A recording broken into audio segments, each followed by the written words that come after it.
This is Brando with Brando's Roadside here in Updale, California. It's my 2005 GMC C6500. Today I'm going to be doing the wheel bearings, rotor, seal, brake pads, all the fun stuff. As long as I can get those lugs broken loose, since somebody decided to put them on with a 1-inch impact. Have fun. So there's two different types of hubs on these. There's a 5 and a 10. There might be another one. I haven't researched it all that much. You can tell if you got the 10 if you look in there and you see, more than, 1 or 2 in this area. There's about 4. And on this one with a particular 10-hole rotor, it has regular hex head bolts.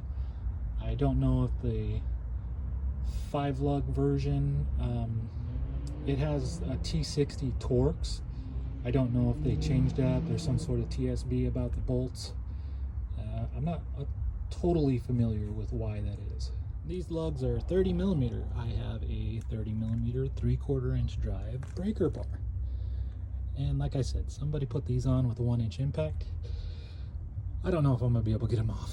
For all you heavy duty mechanics out there, for whatever reason, think it's the right thing to do is to use a 1-inch impact on these things. You are seriously fudging with the rest of us that might have to break this loose out in the field. Thanks. That is a 1/2-inch Milwaukee impact, the 1400, version, not the 1500. And it's having a hard time taking it off. That is entirely too tight. 3/4 inch breaker with a nice cheater. You adjust the sockets so that you're pulling from basically the floor on each lug as best you can with your leg strength. And you can break those loose. Now to get them off with the impact. Now, if you're wondering, I built those ramps probably 5-6 years ago. And there was a previous version of them that was a little shorter. I had to make those lips a little long so that the tire gets on each one of them as it goes up, otherwise sometimes it would kick it out. And from here, I'm gonna jack up from the straight axle there and put this thing underneath it without raising that, because safety. And we'll get that tire off. Using my 3.5 ton service jack. It's resting on that jack stand, but also I have the service jack pumped up so that it's also kind of holding the straight axle just in case. The other side I already did earlier. Lugs are off. Now take the tire off. Shout out to the fella that gave me these gloves from Ringer's Gloves. I did a tow for him and he hooked me up with a bunch of gloves. Apparently there's about $30 a pop. These are pretty nice for taking these tires off. You just kind of put your hands in the hole and pull the tire off. These impact things kind of, keep your knuckles from getting twisted or rubbed up on these little tiny holes that my big hands barely fit in. Let's get that tire. Okay, tires off. Now for the caliper. Take that little retaining spring off. Spread the brake pads. 30 millimeter bolts hold the top and bottom of the caliper bracket. There's a 1/2-inch nut right there that would normally retain your ABS cable, but apparently mine is missing the little doohickey that holds it in place. There's also these little clips that go all the way up the brake line that hold that wire in place from rubbing in certain spots. Those little clips on the other side, when you go to press them back in, they can break pretty easily because, GM plastic. 5/8 bolt or 16 millimeter, whichever you choose, to get that retaining spring off. New brake pads come with a new set of these. Put the bolt back in its spot. Go ahead and move over to this bolt back here that holds the that hanger for the brake line. And that's a 1/2-inch. And then we'll go to the caliper mounting bracket bolts. Those are 30 mil. All right, brackets off, bolts back in place. I'm gonna move to these 30 mil bolts. And for this, I'm gonna be using the impact. All right, so I like to leave the top one broken loose, but still threaded in there, so I could take out the others and, caliper won't just blip, fall off on you. This is kind of a homemade brake caliper spreader that one of my buddies left in the garage. So we're gonna use it. I use it on the other side, but and then it kind of works on the top side and the bottom side, and just keep going until they're both kind of evenly spread out. Like I said, this is a 4-piston caliper. There's pistons on the top and pistons on the bottom. I kind of spread out the top, and then I go down to the bottom and spread those out a little bit, then come back to the top, spread those out a little bit, just a little bit, and a little. Now, these pads are probably still all right if the wheel bearings weren't making noise and these rotors weren't really old. I might keep them, just slap them back in there, but we're putting new rotors on, so we get new pads. Since we're doing new brake pads, to get those calipers to evenly push in, I just leave the brake pad in there and pry against the face of it and the rotor, and that'll pretty evenly do it. You can get the proper tool, but sometimes calipers off. It's resting on the pivot arm. I had to throw a chain around it just so if it decides it wants to fall off in one direction or the other, it shouldn't go too far. Now to take this cap off, some 1/2-inch bolts there. Right, so I got the dust cover off. The gasket broke a couple weeks ago. I just used some Honda Bond and put it back on there.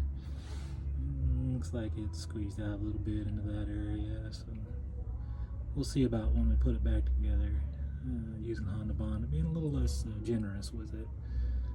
These gaskets, for the life of me, Napa doesn't have them, O'Reilly doesn't have them. AutoZone, yeah, no. It's probably something I could get if I called one of the local truck places, but whatever, Honda Bond works. So I like to know ahead of time what tools I'm using to get things off. This is your GM4 Pro. It's about 32 millimeters. It fits right on there. And it doesn't take a whole lot to actually undo this nut. You preload it and seat it with about 77 foot-pounds of torque, and then you turn it off a quarter turn, and then put about 18 pounds of torque in there, and spin the tire with the tire on. Spin the tire while you're doing that, just to get a good feel for it. The spindle nut has a nice little tab there to go in the keyway on the spindle. Just kind of put it on there in the keyway, and then turn that piece right there with that special little socket. And we get to pop that little bearing out, the small bearing in front. It's not really held in by very much. Kind of gotta wiggle that and it pops right out. You just gotta be careful if you're gonna reuse it. Don't let it drop and hit the ground. Otherwise you gotta really clean it. The hub itself has a seal in the back that goes on a lip on the spindle. It seals itself to that lip. And don't be fooled with this hub. It weighs probably 75 to 100 pounds. So when you pull it off, make sure you got a good grip on it. All right, so we are kind of holding this up with my knees here. If you get a pry bar right back in here, you can wiggle this so that it pries the seal off of the lip. And then just be kind of careful and take it kind of slow. Like I said, use something to kind of support the hub. My knees are fairly good for that. And then that bearing will pop out, and go slow and grab that bearing out before it hits the ground. Now the bearing's out, when you take the hub off, be careful not to, drag it along the spindle as you're going so you don't mess up the spindle. Alright, so hub's off. The other side had the same problem where the shielding or whatever for the seal busted off. Same thing. And there was a little wiggle on these when I tested them, and that's what put me in the mode to figure out what I needed to do to replace these bearings. Gotta love diesels around here. After this, I'm just gonna clean all this up, and I'm gonna go inside and get the seal out and the bearings. Nice little metal shavings around the ABS sensor there. It follows this ring that is built into the rotor or pressed into the rotor, as somebody else said. It looks like it's molded into the rotor to me. The new one has the same thing. Check it. Like I said, this has a 10 bolt pattern, and these are hex head. I believe they're 21 millimeter bolts, hex head. The seal is in there. Like I said, that face plate broke off the seal. These seals are fun, like the other guy pointed out. They kind of roll on themselves. When you put the seal in, it only goes in flush. I made the mistake on the other side of pushing it in to where the inside of the seal went all the way to the bearing. That was wrong. I had to pull the seal, so that was a $30 mistake, because pulling these seals, you have to use a seal puller, and you bust the seal. So if you're doing this job anyways, get a new seal. $30 compared to what could happen if your wheel bearings fail because you neglected to put in a new seal. Yeah, not fun. Okay, and I'm gonna get that seal out. You can see down in there, nice amount of grease. The other one had like an entire can of grease inside of it. I don't know if that's correct, but I can't believe that it is. Yeah, I'm gonna get my seal puller. Nice little seal puller here. Grab that underneath. And, you know, pull up. It's a seal puller. You should know how it works. Like I said before, pulling the other ones, you're gonna ruin that seal. Don't even like try. It is in there. I use the hammer. Probably destroyed this seal puller, but I don't really care. It's not that expensive of a seal puller. I kind of hammer it into that section. If you're trying to save the bearings, yeah, maybe not.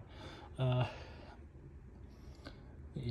hammer that in and then kind of hammer down on that little shiny spot there until the seal comes all the way out. She's out. Like I said, she's ruined. Get a new one.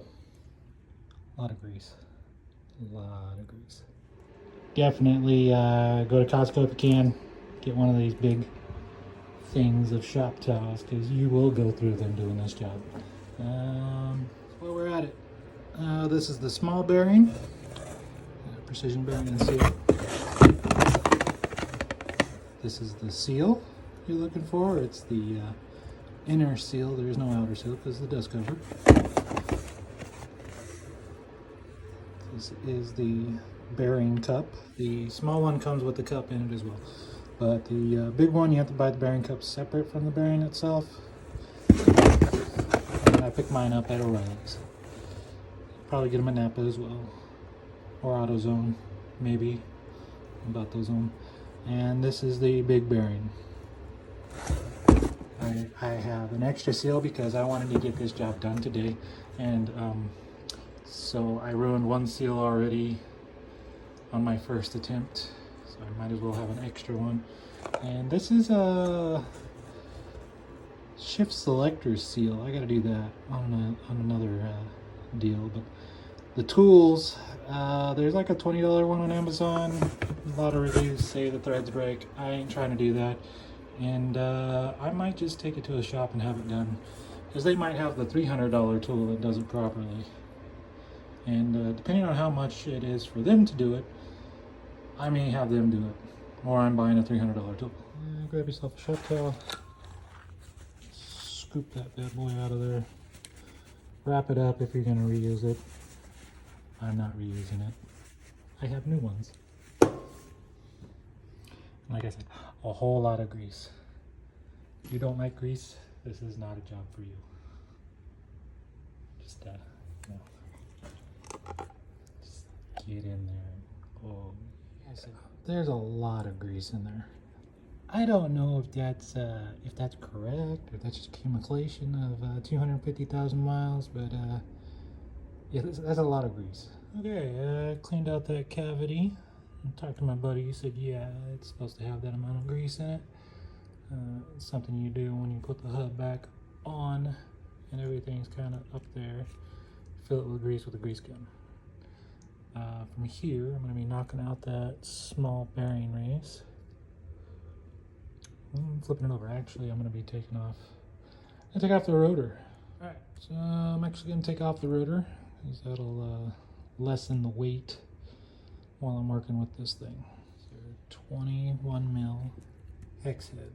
All right, once all the bolts out, just give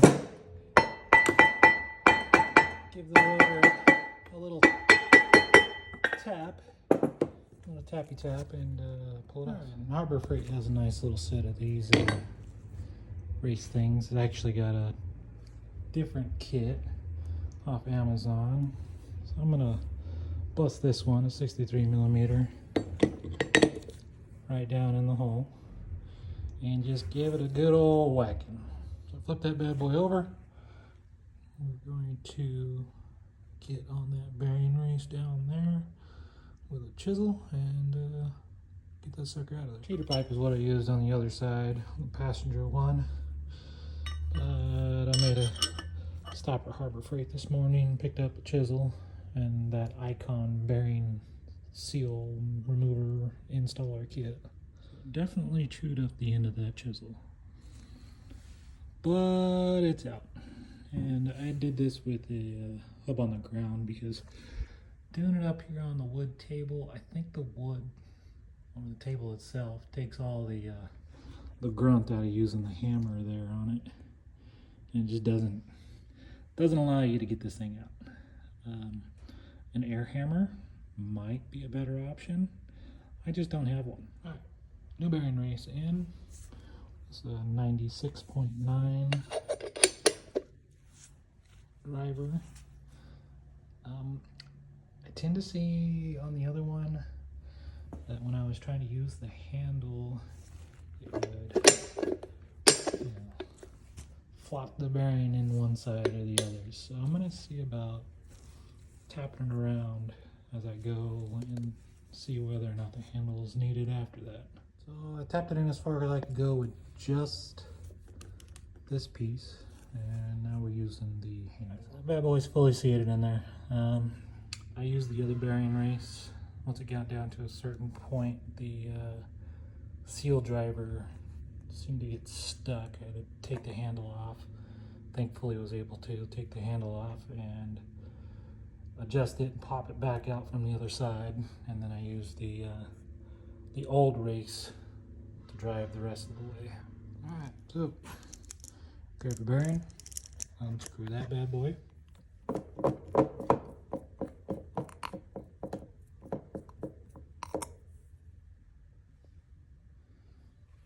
Set it aside. Drop your bearing down in there. Try and get it nice and even. Screw that back on there.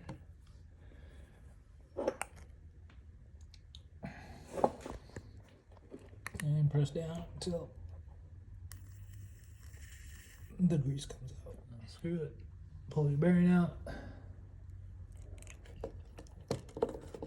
There's all that excess grease. Flop it back in there. Alright, bearing's in there. I'm going to lightly coat the top edge of the ring there with Honda Bond, so that's what it calls for. Light coat of non-hardening gasket maker right around the top edge, because that's where the seal goes into.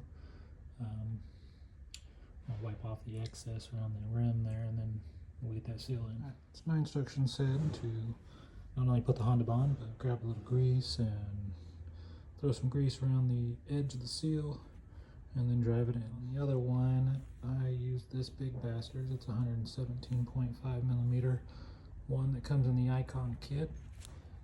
I just placed it on top there and kind of tapped it around until it drove in nice and easy. And you only have to go until it's flush. Alright, it's in there, and it's nice and flush. Alright, so I'm actually going to install the smaller race here.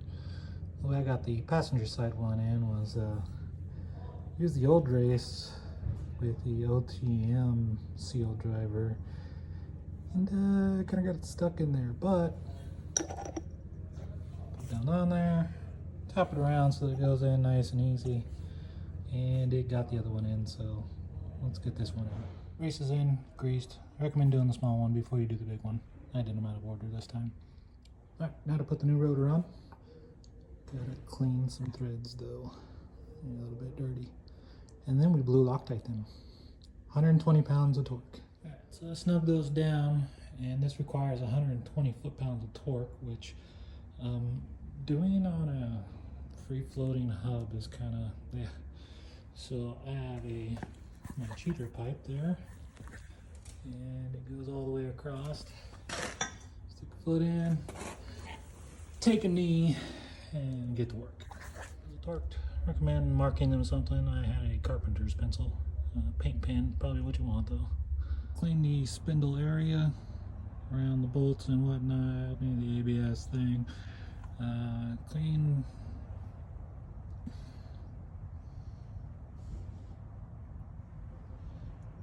Clean the spindle as best you can, and the lip where the seal sits.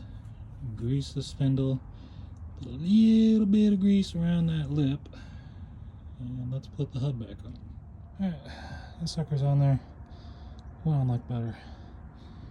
I'll go ahead and get my grease gun and fill that cavity.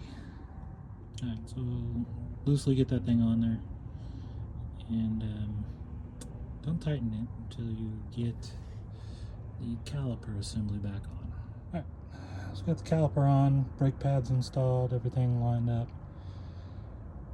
Torque the spindle nut down to 77, back it off a quarter, and then torque it back down to 18. And it should be nice and solid. You shouldn't hear any play or feel any play in that. And that just about wraps it up other than the dust cover. And tightening all the lugs back down.